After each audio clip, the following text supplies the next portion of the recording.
சினிமாவில் நடிக்கிறவங்களோ மற்றவங்களோ கேட்குற போது வயசு கேட்டால் சொல்ல பயப்படுவோம். ஆனால் சினிமாவை பொறுத்த மட்டும் அப்படி இல்லைங்க. இது பெருமையாக சொல்லக்கூடியது. இது 100வது ஆண்டு 2013 வந்துச்சுன்னா நூற்றாண்டு விழா வரப்போகுது. இந்த நூற்றாண்டு விழாவில் நிறைய சாதனைகள் பண்ணணும். இன்றைக்கி நம்ம நிறையா சாதிக்கிறோம். ஏன்னா உலக அளவில் ஆஸ்கார் விருதுகளை நம்முடைய ஏஆர் ரஹ்மான், இசைப்புயல் போன்றவர்கள் போய் அந்த பரிசை வாங்கிட்டு இந்த கையில் வச்சுட்டு எல்லா புகழும் இறைவனுக்கேன்னு சொன்னார் பார்த்தீங்களா. நம்ம மொழியை கொண்டு போய் சேர்த்த விஷயம் திரைப்படத்துக்கு தாங்க உண்டு. நிச்சயமாக அந்த பெரிய இடத்துல கொண்டு போய் சேர்த்த உடனே நமக்கு எவ்வளோ பெருமையாக இருந்தது. இன்றைக்கி இருக்கிற இசையமைப்பாளர்கள், அதே போல் இன்றைக்கி இருக்கிற கவிஞர்கள், இங்கே கூட என்னுடைய இணைய நண்பர் ஸ்நேகன் அவர்கள், விவேகா அவர்கள் எல்லாரும் வந்திருக்கிறாங்க. இந்த படத்துக்கு பாட்டு எழுதி இப்போ கூட ஒரு பாட்டு கூட போட்டாங்க, கேட்டோன்னு நல்லா இருந்தது. இதெல்லாம் இந்த நூற்றாண்டு விழாவில் ஒரு புதுமையாக தான் இன்றைக்கி ஒரு பட்டிமன்றத்தை வச்சுருக்கிறோம். அவங்க என்ன சொல்கிறாங்கன்னு கேட்போம். ஏன்னா நாம் ஒரு விஷயத்தை முடிவு பண்ணக்கூடாது. இன்னும் கோர்ட்டுக்கு அந்த வழக்கு வரலை, வந்த பிறகு நம்ம என்னன்னு கேட்கணும். இவங்கள ஒரு சின்னதாக அறிமுகம் பண்ணுறேன். அவர் நல்ல கவிஞர், எழுத்தாளர், பேச்சாளர், நிறைய வேலைகள் பண்ணுவார். ஆனால் பேர் ஒரு எழுத்தில் பேர் வச்சுருக்காரு. அவர் ஒரே ஒரு எழுத்து தான் அவருக்கு பேர். கவிஞர் கோ அவர்கள் இங்கே வந்திருக்கிறாரு. மதுரையில் இப்படிலாம் எந்திரிச்சு கும்பிடுவோம். இப்படி சொன்ன உடனே அப்படி, ஏன்னா நம்ம முந்தையெல்லாம் வாத்தியார்களை பார்த்தாலே பயப்படுவோம். வாத்தியார் வர்றாருன்னா எந்திரிச்சு நிற்போம். சைக்கிளில் வந்துக்கிட்டு இருந்தால் பொத்துன்னு விழுந்துருவாங்க சில பேர் வாத்தியாரை பார்த்து மரியாதைக்காக. ஆனால் இப்போ அதெல்லாம் நம்ம எதிர்பார்க்க முடியல. அன்றைக்கி பஸ்ஸில் ஒரு வாத்தியார் ஏறினார், ஒரு பையன் படார்னு எந்திரிச்சான், உட்கார வச்சார். அதெல்லாம் ஸ்கூலில் வச்சுக்கோ. 2வது தடவை வந்துருச்சான், அமுக்கினார். 3வது தடவை அமுக்கவும் அவன் அழுதுட்டான். நான் அப்போதையே மந்தவெளியில் இறங்க வேண்டியவனியா, அமைக்க இங்கே வரைக்கும் கொண்டு வந்து இன்னும் நான் இன்னொரு பஸ்லையா போவேன்.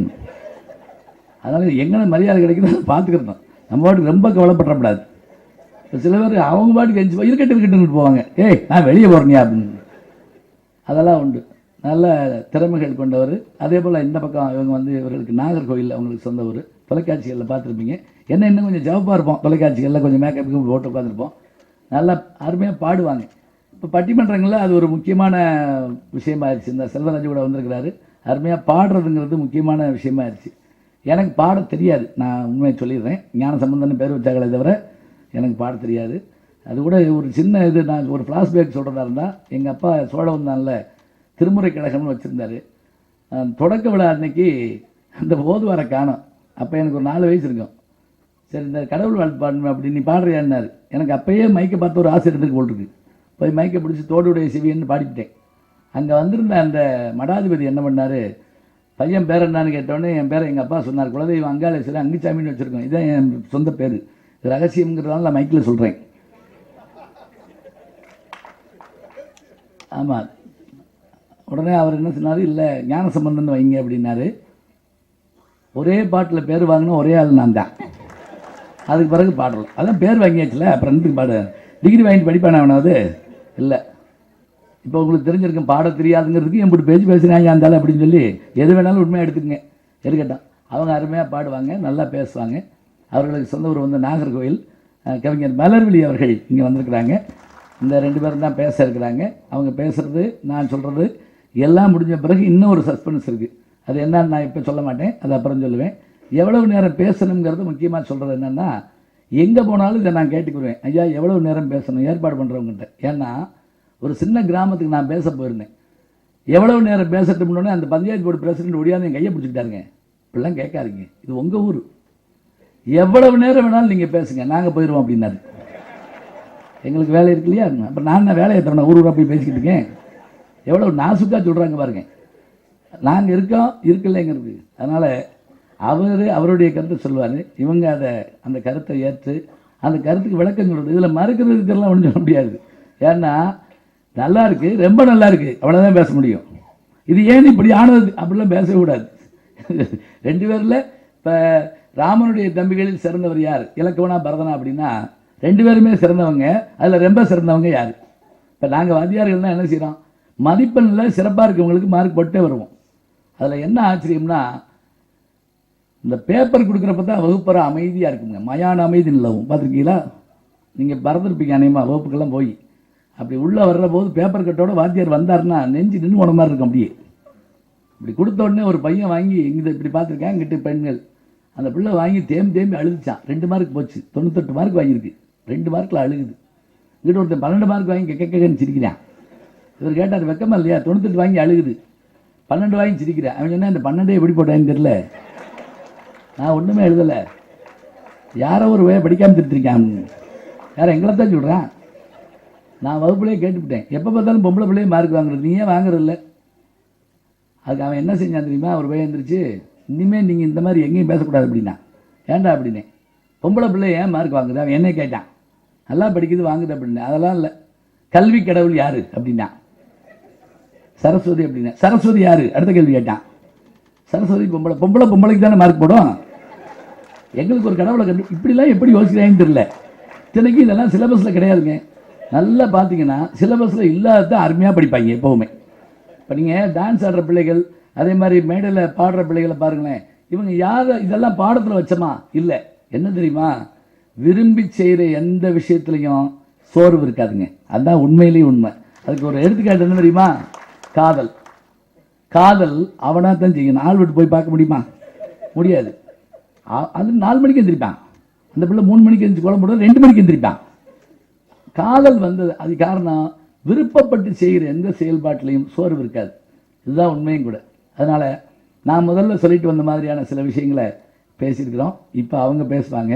முடித்த பிறகு இன்னும் ஒரு சிறப்பாக இந்த படத்தில் பங்கு பெற்றக்கூடிய பெருமக்கள் முக்கியமான விஷயங்கள் உங்களுக்கு சொல்ல இருக்கிறாங்க. முதல்ல கவிஞர் கோ அவர்கள். கோணம் பார்க்கும் கலைநகரம், கோணம் பார்க்கும் கலைநகரம் கோடம்பாக்கம். கோணம் பார்க்கும் கலைநகரம் கோடம்பாக்கம். கோடம்பாக்கத்துக்கு இந்த கோவின் வணக்கம். கவிதை மாதிரியும் பேசுவார், நீங்கள் அதையும் பார்த்துக்கிறணும். ஏன்னா பேசுவார் நீங்கள் அப்படின்ட்டு கவிதை சொல்கிறாருன்னு எதுக்கும் தயாராக இருக்கணும். நீங்கள் முக்கியமாக ஞாபகம் வச்சுக்கிறேன். கூட்டத்தில் முக்கியமாக இருந்ததுன்னா நிறைய கேமரா வேறு இருக்குது. உங்களை நோய் கேமரா வந்தாலும் வரும். அந்த நேரம் கோபமாக இருக்காதிங்க. அது மட்டும் இல்லை, பக்கத்தில் இருக்கால வச்சுக்கிட்டு இருக்கக்கூடாது. நான் தான் வரலேன்னு இல்லை அப்படி சொல்லக்கூடாது. சில பேர் கிள்ளியில் வச்சுக்கிட்டு இருப்பாங்க, சொல்ல கேட்காம கூட்டு வந்துட்டேன் அப்படின்னு. சும்மா உட்காந்து கேளுங்க, ஒன்று சந்தோஷம். இங்கே பாருங்க, 9 மணிக்கு எனக்கு தெரிஞ்ச அரங்கு நிறைந்த காட்சி இதாங்க. நான் எங்கேயுமே இப்படி பார்த்ததில்லைங்க. நிச்சயமாக அந்த படத்தோட ஒரு சந்தோஷமான வெற்றிக்கு இது ஒரு காரணமாக இருக்குன்னு நம்புகிறேன். இந்த உண்மையாக இவ்வளவு கேமரா மட்டும் இல்லை, நான் போட்டிருக்க சீட்லலாம் ஆள் உட்காந்துருக்கீங்க. இன்னும் சில பேர் ஆள் வருதுன்னு இடம் போட்டு வச்சுருக்கீங்க, அதையும் பார்த்தேன். ஒருவர் மீது இருவர் சாய்ந்து, சாய்ந்து என்பதில் சஸ்பென்ஸ் இருக்கிறது. சாய்ந்து என்பதில் சஸ்பென்ஸ் இருக்கிறது. அதில்தான் இந்த படக்குழுவினரின் சக்சஸ் இருக்கிறது. ஒருவர் மீது இருவர் சாய்ந்து. இந்த இடத்துல நீங்க கை தட்டணும். அது அவர் 2வது சொல்றப்ப பேசாம உட்காந்து கேட்டுட்டு இருந்தாரு. இப்படி நான் கொஞ்சம் ஒத்துழைங்க. நடுவர் அவர்களே, ஐயா தண்ணியை குடிக்க விட்டுறாங்க. நீ ஐயா பேசியவுடன் கைதட்டுகிறார்கள் என்று சொன்னால் வண்டு ரீங்காரம் விட்டுக் கொண்டிருக்கிறது என்று பொருள். பேசியும் கைதட்டவில்லை என்று சொன்னால் வண்டு தேன் அருந்தி கொண்டிருக்கிறது என்று பொருள். அப்பா, இரண்டையுமே ரசித்துதான் கொண்டிருக்கிறார்கள். ஒருவர் மீது இருவர் சாய்ந்து. எப்போதுமே படத்தில் கதை சொல்வார்கள், எப்போதுமே படத்தில் கதை சொல்வார்கள். படத்தலைப்பிலேயே கதை சொன்னவர்கள் ஒருவர் மீது இருவர் சாய்ந்து பாலசேகரன் படக்குழுவினர். படகு தொழிலுக்கு நீர் தேவை, படகு தொழிலுக்கு நீர் தேவை, படத்தொழிலுக்கு நிதி தேவை. நிதியையும் மதியையும் இணைத்து கலையாக மலரச் செய்யும் தாயாராக விளங்கும் தயாரிப்பாளர், தாயாராக விளங்கும் தயாரிப்பாளர் எங்கள் மரியாதைக்குரிய NKN அவர்களை வாழ்த்துகிறோம், வரவேற்கிறோம். வருக, சிறந்த படங்களை தருக என்று பாராட்டுகின்றோம். பல சேகரன்கள் பவனி வரும் பட உலகில், பல சேகரன்கள் பவனி வரும் பட உலகில் பாலசேகரன் வெற்றிக்கும் கலைக்கும் பாலசேகரனாக விளங்க வேண்டும் என்று வாழ்த்துகிறோம், வரவேற்கிறோம். வருக, சிறந்த படங்களை தருக என்று. இந்த பாலத்தில் இன்னும் பிராக்கெட் அப்படி வச்சுக்கோங்க. நிறைய விஷுவலாகவும் பார்த்துக்கிட்டே இருக்கணும். நீங்கள் சும்மா நீங்கள் பாட்டுக்கு வந்துட்டு அப்படி போயிடக்கூடாது.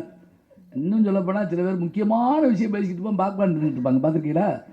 இந்த செல்லு வந்த பிறகு ஒரு வசதிங்க என்ன தெரியுமா?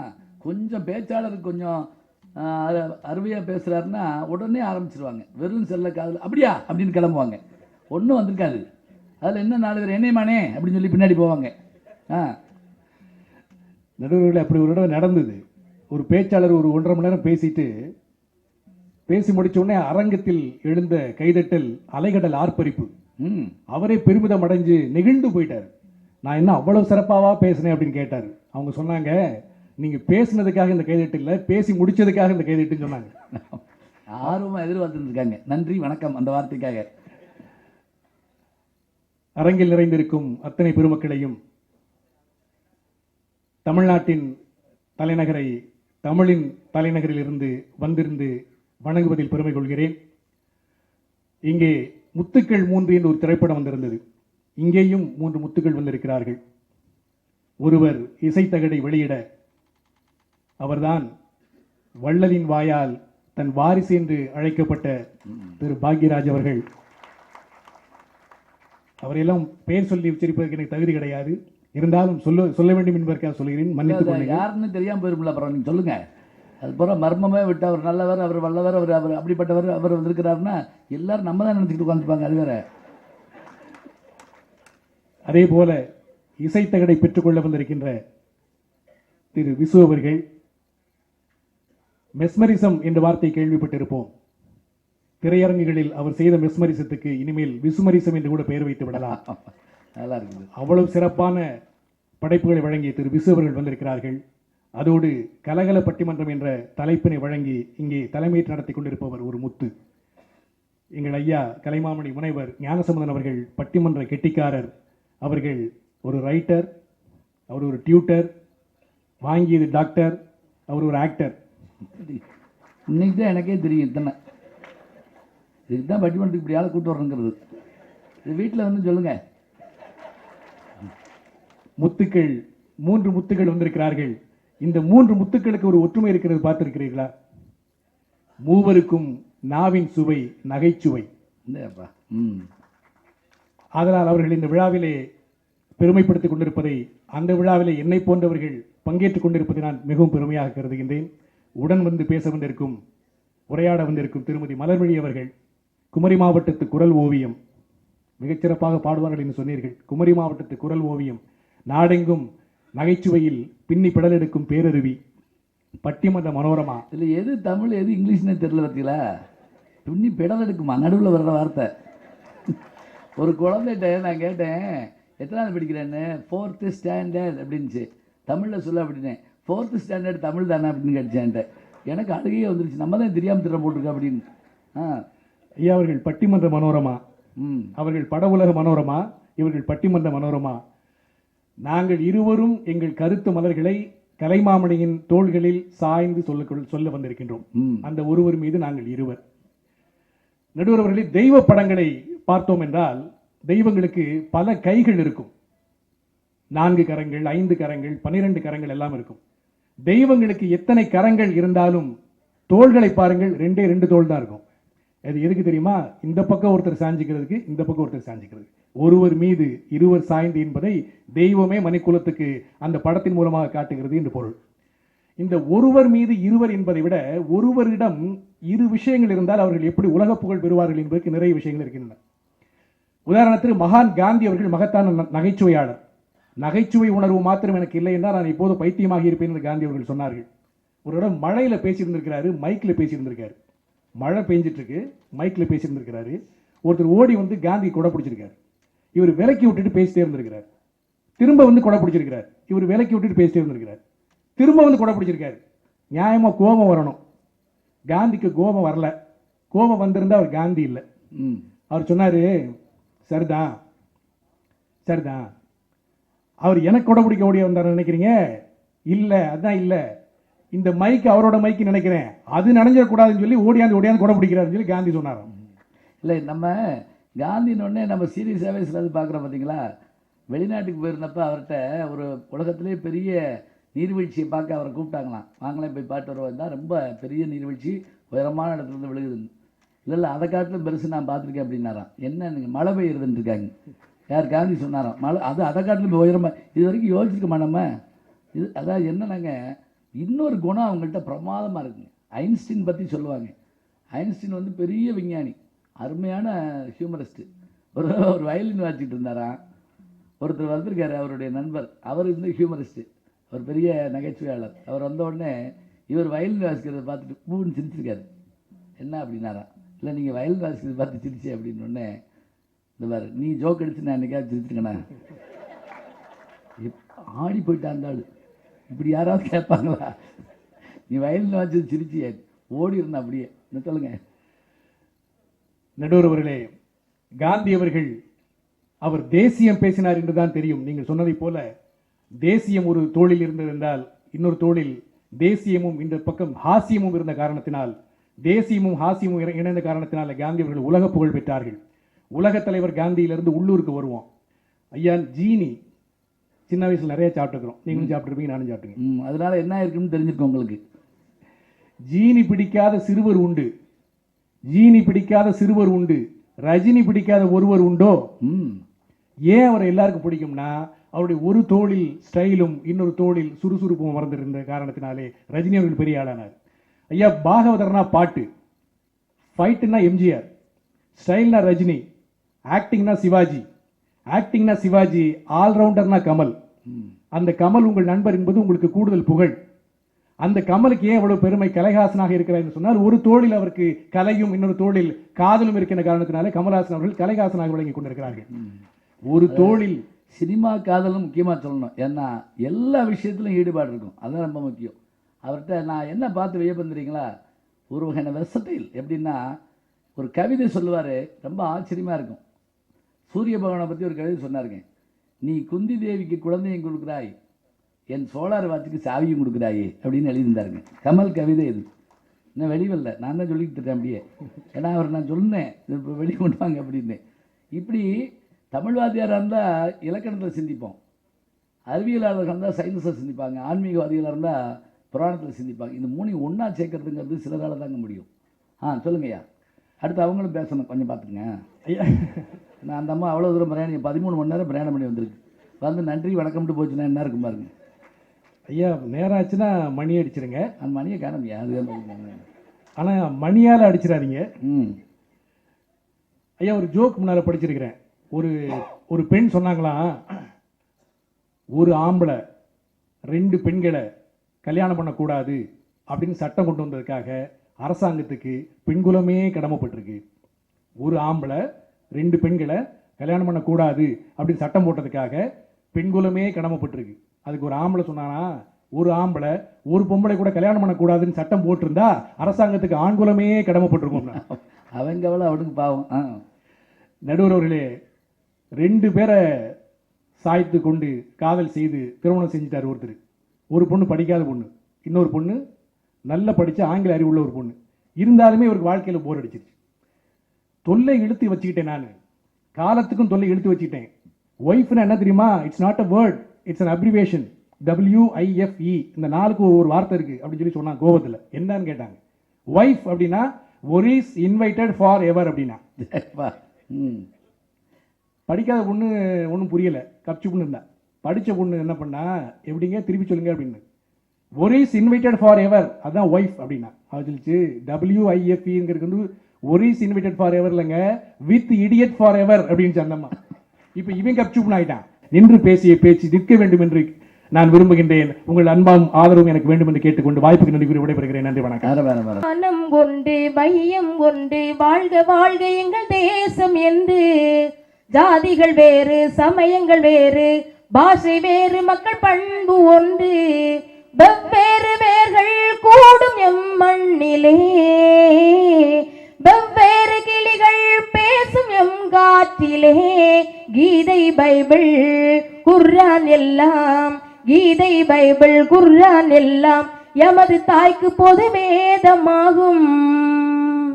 எல்லாம் வல்ல இறையருளை வேண்டி இந்த அருமையான இசை வெளியீட்டு விழாவிலே, இந்த அருமையான கலகல பட்டிமன்றத்திற்கு தெண்டலிலே ஒலி வாங்கி, தேனாற்றில் குரல் வாங்கி, மல்லிகையில் மனம் வாங்கி, மதுரையிலே தமிழ் வாங்கி, அறிவுகளை அகம் தாங்கி அசத்துகின்ற எங்களுடைய நடுவர் அவர்களே. என்னத்தை என்ன வரைக்கும் சொன்னீங்களா? நான் அந்த பாட்டுக்கு விளக்கம் சொல்றீங்களான்னு நினைச்சுக்கிட்டு இருக்கேன். நீங்க சாதாரண நடுவரா? ரஜினி எந்திரனா இருக்கலாம், கமல் இந்தியனா இருக்கலாம், விஜய் தமிழனா இருக்கலாம், அஜித் சிட்டிசனா இருக்கலாம், சூர்யா அயனா இருக்கலாம், விக்ரம் அந்நியனா இருக்கலாம், அர்ஜுன் முதல்வனா இருக்கலாம், தனுஷ் படிக்காதவனா இருக்கலாம், ஏன் சிம்பு கூட வல்லவனா இருக்கலாம். எல்லோரும் உங்களை மாதிரி நல்லவனா இருக்க முடியாது. இது எப்படிமா தினம் மொட்டை மாடியில் சொல்லி பார்த்துக்கிருவீங்களா? இங்கே பாருங்களேன், கரெக்டாக கதாநாயகன் படம் பேர் கரெக்டாக வரணும், பொறுத்துக்க மாதிரி. ஆ எம்ஜிஆர்னா அது தொழிலாளி, ரஜினின்னா உழைப்பாளி, கமல்னா தெனாலி, அஜித் குமார்னா வாலி, சத்யராஜ்னா பங்காளி, சரத்குமார்னா பாட்டாளி, நான் அறிவாளி. ஆ அப்புறம் அவர் ஏமாளி. ஆத்தே ஏமாத்தி கூட்டு வந்த மாதிரில சொல்றீங்க. நீங்க தான் போராளி. ஆ சமீபத்துல அந்த படத்துல தான் நடிச்சீங்க. ஆமா ஆமா. வீட்ல இருந்து எல்லா முடிவையும் நீங்க தான் எடுப்பீங்க அந்த படத்துல. ஆமா. அதனால இந்த தலைப்புக்கு என்னன்னு சொல்லணும்ல, ஏன்னா வீட்டில் பார்த்துக்கிட்டு இருந்தாங்கன்னா என்ன பண்றது? தலைப்பு தாங்க பெரிய விஷயமே. ஆ சில பட்டிமன்றங்கள்ல தலைப்பு கொடுத்து மாட்டிக்கிடுவோம் நாங்க. ஒரு ஊர்ல பட்டிமன்றத்துக்கு தலைப்பு கொடுத்தாங்க, ஒரு ஆடவனின் வெற்றிக்கு பெரிதும் துணையாக இருப்பது தாயா தாரமான்னு தலைப்பு கொடுத்தாங்க. நான் தாரம் தாரம் தாரம் தாரம்னு பேசினேன்.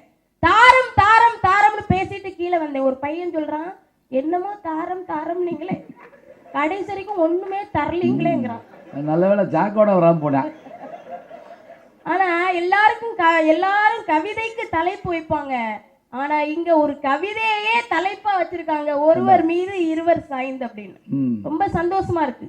புவியீர்ப்பு விசை என்று ஒன்று இருந்தது, அது நியூட்டன் வருகைக்கு பிறகுதான் நமக்கு தெரிந்தது. அமெரிக்கா என்று ஒன்று ஏற்கனவே இருந்தது, அது கொலம்பஸ் வருகைக்கு பிறகுதான் நமக்கு தெரிந்தது. மின்சாரம் என்று ஒன்று ஏற்கனவே இருந்தது, அது எடிசன் வருகைக்கு பிறகுதான் நமக்கு தெரிந்தது. அதுபோலத்தான் தமிழுக்கென்று ஒரு மனம் இருந்தது, அது கவியரசு கண்ணதாசன் பாடல் எழுதிய பிறகுதான் நமக்கு தெரிந்தது.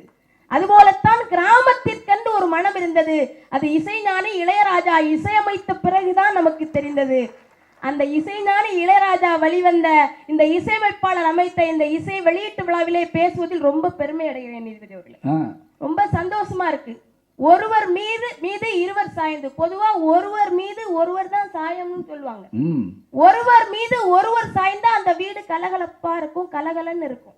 ஒருவர் மீது இருவர் சாய்ந்தா கலகல கலகலன்னு இருக்கும். எங்க வீட்டு பக்கத்துல ஒருத்தர் 2 மனைவி கட்டியிருந்தார். நான் சொன்னேன், அண்ணாச்சி 1 கட்டினாலே கஷ்டமா இருக்கு, ஏன் நீங்க 2 மனைவி கட்டிருக்கீங்க? அவர் சொன்னார், 1 கட்டுனா நாம கூட சண்டை போடுது, அது 2 கட்டி விட்டு பாரு, அது 2 சண்டை போடும், நம்ம ஃப்ரீயா எல்லாம். பாருங்க, வித்தியாசமான டெக்னிக்கா இருக்கு. இது யாரும் முயற்சி பண்ண வேண்டாம்யா, நீங்க வாட்டுக்கு ஏதாவது. எங்க வீட்டு பக்கத்துல ஒரு மனைவி கணவனை தெருவில் போட்டு அடிச்சாங்க. ஒருத்தர் வந்து கையை பிடிச்சிக்கிட்டாரு, ஏமா குடும்பம்னா 4 இருக்கத்தான் செய்யும், அதுக்காக ஏமா இப்படி அடிக்கிறான்னு கேட்டாங்க. அவர் சொன்னார், அந்த பொண்ணு சொல்லிச்சு, குடும்பம்னா 4 இருக்கத்தான் செய்யும், இவருக்கு குடும்பமே 4 இருக்குங்க. அந்த மாதிரி சண்டைகள்ல தாங்க ரகசியம். ஒரு பல பேர் குறிப்போட உட்காந்துருப்பாங்க, இப்ப பாருங்க நல்ல விஷயம் வெளியே வரும் பாருங்க அப்படின்னு. இந்த சண்டை போட வைக்கிறது அதுக்காகத்தான், அறியாம உண்மை வெளியே வர்றது அங்கனதான் இருக்கும். ரொம்ப சந்தோஷமா இருக்கு. நகைச்சுவைனால எங்க ஐயா தான். அதாவது சிரிப்பு சத்தம் வாழ்க்கை பூட்டியே கிடக்கிறது, சிரிப்பு சத்தம் கேட்கும் போதெல்லாம் அது திறந்து விடுகிறது என்றார் வைரமுத்து. சிரிக்க தெரியாத லைஃபும் சிங்காரிக்க தெரியாத ஒய்ஃபும் வேஸ்ட்னு. இந்த பஞ்சு டேலாக்கு சினிமால இருந்து பட்டிமன்றத்துக்கு வந்துருச்சு. இப்ப 2 நிமிஷத்துக்கு சொல்றாங்க. சினிமாவில் முதல்ல பஞ்சு டேலாக் உங்களுக்கு நீங்கள் படம் பார்த்தவங்களுக்கு தெரியும். மர்ம யோகின்னு ஒரு படத்தில் எம்ஜிஆர் பேசுவாருங்க. அந்த கரிகாலர் குறி வைக்க மாட்டான், குறி வைத்தால் தவற மாட்டான். இதுதான் எனக்கு தெரிஞ்சு ஃபஸ்ட்டு பஞ்சு டேலாக்னு நினைக்கிறேன். ஏன்னா அதுக்காக அந்த எடுக்கிற முயற்சிகள் ரொம்ப அபூர்வமாக இருக்கும். அதில் ஒரு இடத்துல அப்படி கத்தி கொண்டு எறிவார். அந்த அஞ்சலி உட்காந்துருப்பாங்க, சடார் அப்படி விலகுவாங்க, சட்டுன்னு அந்த கத்தி குத்தி அப்படி ஆடும். இதை எடுக்கிறப்போ ஒரு யோசனை எம்ஜிஆர் சொன்னதான் நான் அவங்கள படித்தேன். சரி, எரியிறப்ப தனித்தனியாக தான் எடுப்போம்னு வச்சுக்கங்களேன்.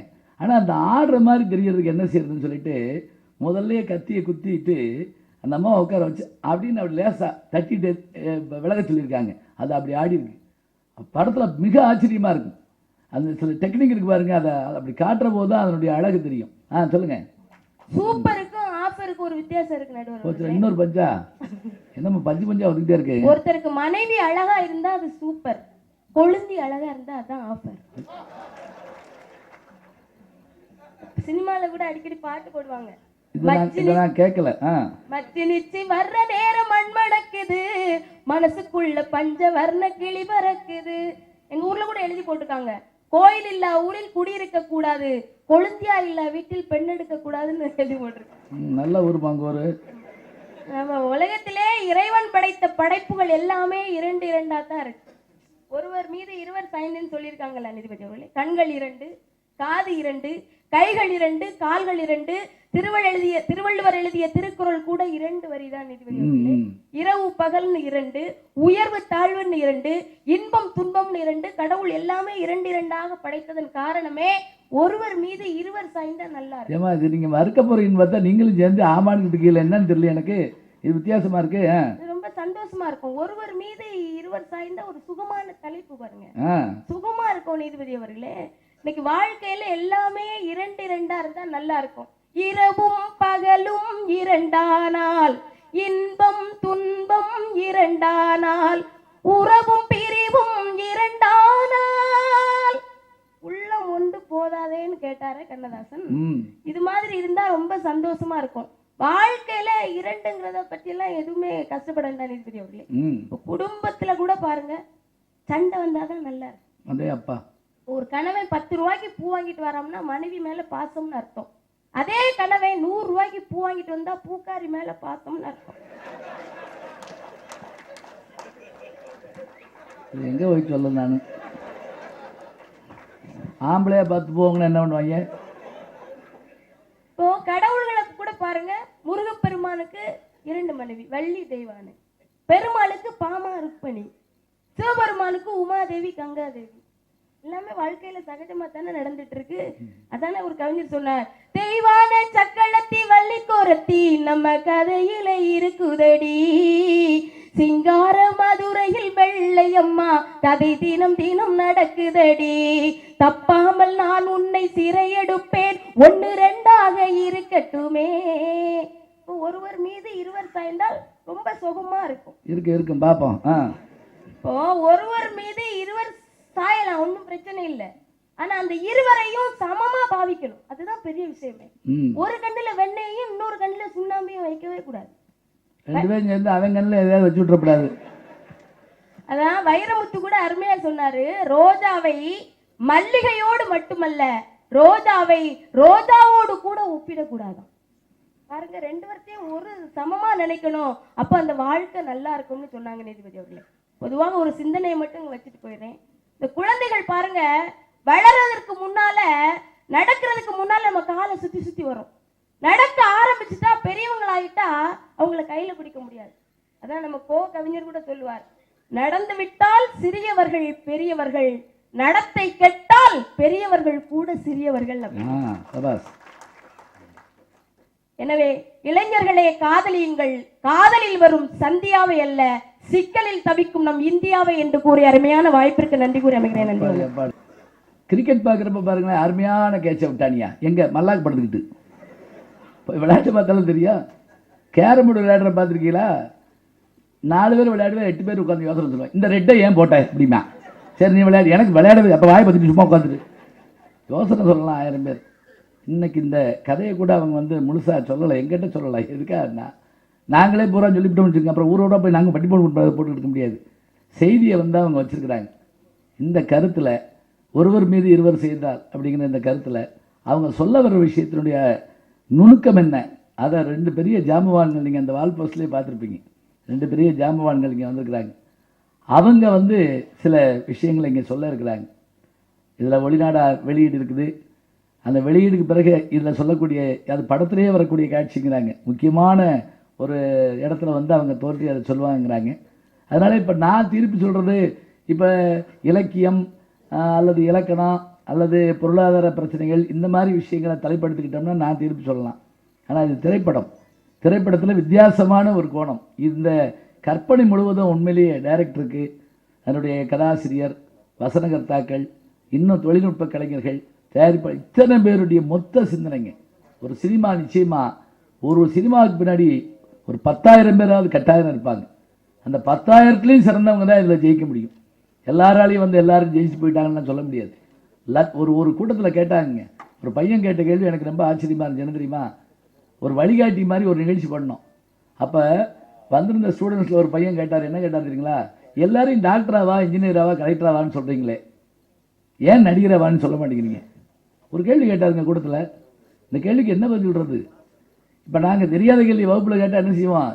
ஒரு நம்பர் என்ன எந்திரின்னா அப்படியே உட்காந்துருவாங்க, சப்புன்னு இருக்கிடுவேன் அப்படிங்களாம். ஆனால் நான் அதெல்லாம் செய்ய மாட்டேன். நான் என்ன பண்ண தெரியுமா, தெரியாத கேள்வியை பையன் கேட்டான்னு வச்சுங்களேன், அவனை பாராட்டி விட்டுருவேன். அருமையான கேள்வி தம்பி, அற்புதமான கேள்வி, இந்த கேள்வியை நீ கேட்பேன்னு நான் நினச்சினப்பா, குட் கொஸ்டின், உட்கார் அப்படிமே. உட்காந்துருவேன், பக்கத்தால் கேட்பேன், ஏன்டா அவர் பதிலே சொல்லாட்டி போகிறான்டா நல்ல மனுஷன் அப்படின்ட்டுருவேன். ஆனால் நான் தினம் செய்ய முடியாது. அதை தினம் குட் கொஸ்டின் சொன்னால் எனக்கு பேர் வச்சு விட்ருவாங்க, அந்த குட் கொஸ்டின் போது பாரு அப்படின்னு சொல்லி. அது வேற. அந்த கேள்விக்கு என்ன தெரியுமா பதில், அங்கே இருந்த மாவட்ட ஆட்சித்தலைவர் தாங்க நல்லா பதில் சொன்னார். எப்படி சொன்னார்னா, இப்போ இன்னென்ன வேலையில் நீ வந்து படித்து முடிச்சோன்னா அந்தந்த வேலை கிடச்சிடும். சினிமா அப்படி இல்லை, சினிமாவில் அப்டேட் பண்ணிக்கிட்டே இருக்கணும், நீ எந்த நேரமும் இயங்கிக்கிட்டே இருக்கணும். நீ வந்து உன்னை புதுப்பிச்சுக்கிட்டே இல்லைன்னா நீ காண போயிடுவேன். அந்த வேகம் உனக்கு இருக்குமானால் நீ அங்கே போ, இல்லைன்னா நான் தடுக்கலை, ஒன்றும் செய்யலை, நீ நல்லா வரலாம். இது அப்படிப்பட்ட உலகம். தினம் புது சிந்தனை இருக்கணும், புது வேகம் இருக்கணும், புது ஆட்கள் இருக்கணும். இது இருந்தால் தான் நமக்கு அந்த வரவேற்பு இருக்கும். அதனால் இந்த படத்தோட தலைப்பு ஒருவர் மீது இருவர் சாய்ந்துங்கிற விஷயத்தில் இயக்குனர் என்ன சொல்லியிருக்கார், அதுக்கேற்றபடியான படத்தில் அந்த கருத்து எப்படி இருக்குங்கிறத விடை நீங்கள் வந்து நிச்சயமாக வெள்ளித்திரையில் தான் பார்க்கணும். அப்போ நீங்கள் எதுக்கு 3 பேர் வந்தீங்கன்னு கேட்கலாம். இந்த 3 பேர் வந்தவனுடைய நோக்கம் என்னன்னா, இத்தனை செய்திகளை உங்களை கேட்க வைக்கிறதுக்காக தான் புதிய முயற்சியோடு ஆடியோ கேசட் வெளியீடு, ஒளிநாளா வெளியீட்டில் தமிழையும் சேர்த்துக்கிட்டதுக்காக நான் ரொம்ப மகிழ்ச்சி அடைகிறேங்க. ஏன்னா இதை ஒதுக்கி தள்ளிக்கிட்டே இருப்பாங்க. அது இப்போ இன்னும் சொல்ல போனால் படங்களில் வாத்தியாருங்க காமிச்சாலும் அழுகே தவிர எனக்கே பார்த்த உடனே அப்படி ஒரு வாத்தியார் இருப்பாரான்னு நமக்கே தெரியாது. ஆனால் அப்படி இல்லைங்க, வாத்தியார்களும் நல்லவர்களாக காட்டுறாங்க. இப்போல்லாம் நல்ல சாட்டைன்னு ஒரு படம் வந்திருக்கு, அதில் பார்த்த உடனே நமக்கு ஒரு பெரிய மகிழ்ச்சி இருக்குது. வாத்தியார் யார், நம்ம முன்னெல்லாம் நல்லா எழுதலைன்னா கையில் அடிப்பாங்க தெரியுமா உங்களுக்கு, இந்த இடத்துல அடிப்பாங்க ஸ்கேலில் திருப்பி வச்சு, கை வீங்கி போகும். இப்போல்லாம் வாத்தியார் அடிக்க முடியாது, லேசாக ஒத்து பார்த்தாலே ஃபோன் பண்ணிடுறாங்க, கொலை முயற்சி அப்படின்றான். ஆனால் அதிகமாக பார்த்தீங்கன்னா அடி வர்றது வாத்தியாராக தான் இருக்காரு, அது வேறு விஷயம். நான்லாம் கையில் அடி வாங்கியிருக்கேன். ஒரு சின்ன இது சொல்கிறேன் பாருங்க, இப்படி நிறைய அடி வாங்கியிருக்கேன்னா, 2 வருஷத்துக்கு முதல்ல கோயம்புத்தூரில் ஒரு பெரிய நிகழ்ச்சி முடிச்சுட்டு கீழே இறங்குறப்ப எல்லாரும் வந்து ஆட்டோகிராஃப் வாங்கினாங்க. பயங்கர கூட்டம், என்னை தள்ளிட்டு வர்றாங்க. அதில் ஒரு 85 வயசு கிழவனார் வேறு வந்து என்கிட்ட ஆட்டோகிராஃபுக்கு வர்றாருங்க கூட்டத்துக்குள்ளே. யாருன்னு பார்த்தா என்னை கையில் அடிச்சாரு பாருங்க அந்த வாத்தியாருக்கு. நான் அவர் காலத்துட்டு கும்பிட்டு, நீங்கள் ஏன் வந்தீங்க, சொல்லிவிட்டா 40 பக்கம் நோட்டில் வந்து வீட்டில் போட்டு கொடுக்க மாட்டான் கையெழுத்து அப்படின்னு. எனக்கு ஒன்றும் இல்லை, என் பேரனுக்கு போடு அப்படின்னாரு. உடனே கையெழுத்து போட்டேன், வாங்கி பார்த்துட்டு இன்னும் திருந்தலடா அப்படின்னாரு. என்ன பெருமையாக இருக்குது தெரியுமா எனக்கு. ஜனாதிபதி அவார்டு வாங்கின சந்தோஷம் அவர் முகத்தில் ஒரு சிரிப்பு இருந்துச்சுங்க. இந்த பையன் முன்னுக்கு வந்துட்டான் அப்படின்னு ஒரு விஷயம் இருக்குல்ல, அந்த சிரிப்பு இருந்தது. அதுபோல் வெற்றிகளை எல்லாம் நம்மை அங்கீகரிக்கிறதுக்கு நமக்கு மக்களும் சார்ந்தவர்களும் வீட்டும் மற்றவர்கள் வேணும். அதுபோல் இன்றைக்கு இந்த படம் இவங்க புதிய முயற்சியில் பண்ணுறாங்க. மக்களுடைய ஆதரவோட அந்த பெருமையான விஷயம் வெற்றி பெறணும், வெற்றி பெற வேண்டும் என்று நாங்கள் கற்ற தமிழால் வாழ்த்தி, நல்ல தமிழுக்கு நல்ல அங்கீகாரம் தர்றீங்க, இந்த அங்கீகாரத்தோடு இந்த வெற்றி தொடரட்டும் என்று சொல்லி வாழ்த்தி வணங்கி விடைபெறுகிறோம். நன்றி, வணக்கம்.